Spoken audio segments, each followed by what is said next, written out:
Hey guys, it's Goosebumps Completionist, and today I'm bringing you a book review from the Give Yourself Goosebumps series, and it's book number 31, The Werewolf of Twisted Tree Lodge. I'm going to say off the bat, I really enjoyed this book. I love me a good werewolf story. I'm doing the Werewolf Review-a-thon with Michael Goosebumps fan and Monster Blood. I know they've already said their 2 cents about this book. I'm going to leave the links of their channels in the description of this video, by the way. And both of them really enjoyed it, and I actually really enjoyed this as well. This is one of those stories, it's not one of the out there Give Yourself Goosebumps books. Like, some of them get really imaginative and really creative. This one does get creative and imaginative in some ways, but it's not, like, off the wall or anything. And it's so uniquely done, it's very memorable.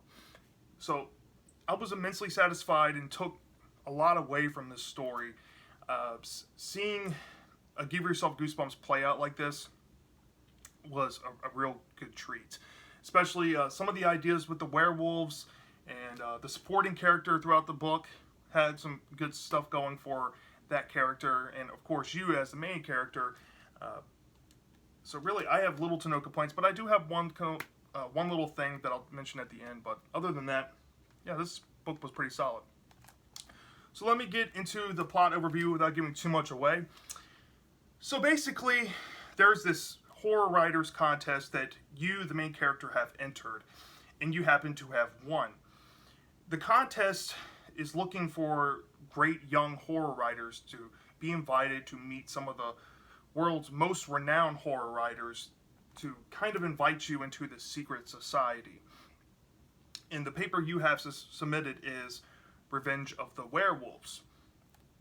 But unbeknownst to the secret society and everyone else involved with the contest, you happen to know that you didn't even write the story because you found it in a trash can. But you decided to play it off like you wrote it, and you hope that nobody finds out, and you head up to the mountain where this mysterious and gothic looking lodge happens to be. And once the bus driver drops you off, you almost immediately encounter something very strange going on, involving a kid trying to escape and this man in black holding a briefcase full of paper. Now, what's really cool about this book is that it pays homage to a snippet character that's in the Goosebumps TV show intro. You all know when the music starts playing and the man with the briefcase is walking and the papers start flying out. I'm pretty sure that's the same character in this book. I was really taken back by that the first time I read it, and this is actually a reread going into this now. The second time I believe I've read this, and I didn't even realize that the first time. So that's a really cool nod in this book. So the enjoyment factor really escalated because I've always wondered who that character was, and we actually got a Goosebumps book, I feel, for that character. But yeah, this kid named Corey basically gives this ominous warning. And this man in black seems to be centered around some mystery, and it basically makes you choose 2 points in the story. Like most Give Yourself Goosebumps books, you have to pick a delineation within the choice, the first major choice, and that choice will take you down a B plot or an A plot. Normally, the A plot is the most obvious choice, and then the B plot is like the other half of the book. Once you, like, if let's say you play through the book and you get through the A plot, you almost never will see the B plot unless you go back and choose the other option. So the A plot in the story is obviously going into the lodge and exploring the lodge, as the book titles, The Werewolf of Twisted Tree Lodge. You would expect to be touring a lodge.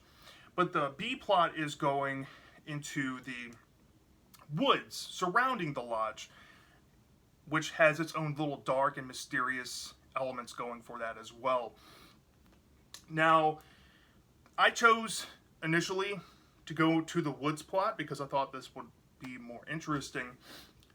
But the woods part, to me, was kind of the weaker one, but it did have its fun moments. So it creates this idea throughout this whole book that's breaking the fourth wall a little bit, that the pages within this Man in Black's briefcase is predicting events that are currently happening in the story. So once you and this kid named Corey figure this out, you have to run through the woods and try to figure out a way to get out of Dodge City. Basically, you want to alleviate the situation, and throughout your journey, you're going to hit some options where you have to go through like a stream, you have to go hide in a tree trunk, or just keep running away. And you'll encounter some vampires, some like, creepy crawlers in the night type of monster things. And then, of course, the Man in Black is like the main villain. And this plot line has a satisfying ending, kind of tying into you and Corey ultimately figuring out how to beat the Man in Black. But I ultimately liked the other plot line more when you go into the lodge itself. This is where I think if you're a horror fan or a fan of horror writing, this story is basically made for you. When you go into the lodge, you get to still interact with Corey, but you also get to meet these trio of horror writers that are just very, I don't know how to put it. They're like over-the-top horror writers. They're all known for different genres. And ultimately, as you go along through this plot line, you'll discover that there are monsters behind this whole conspiracy to lure you and Corey into this lodge so they can have their way with you and like eat you and do all that. And you and Corey basically get into some sticky situations within the lodge. But yeah, this one had also a really great ending. Basically, there's a big revelation about Corey and what may be the cause of the werewolves. And there's a potential cure or way to fix the situation. And it was pretty satisfying for the most part. And I got a lot of enjoyment out of this book. It's not really much to say because the endings in this book are pretty much all kind of similar, except with a different twist. They're pretty scary in some moments. Like, one of the highlight scenes in this book, without a shred of a doubt, is when there's a scene where you have to hide in your room from this vampire rider. That's probably one of the more unnerving scenes I really enjoyed out of the whole book. Another one is where you and Corey get picked up by a taxi cab driver trying to leave the woods. That was a pretty entertaining part of the story. Also, when you meet the three riders, and when the three riders reveal what they are, that was also pretty entertaining.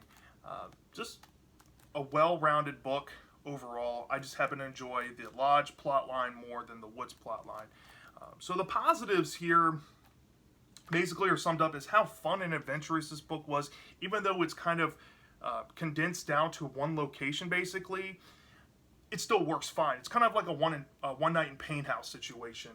And I put it similarly to that book, where I just really dig it.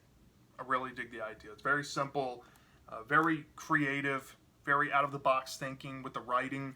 Like I said, you're going to be breaking the fourth wall. You're going to be making decisions that coincide with some pages within this Man in Black, who happens to be throughout both plot lines. It's a very weird trip, but it's fun, and it's adventurous.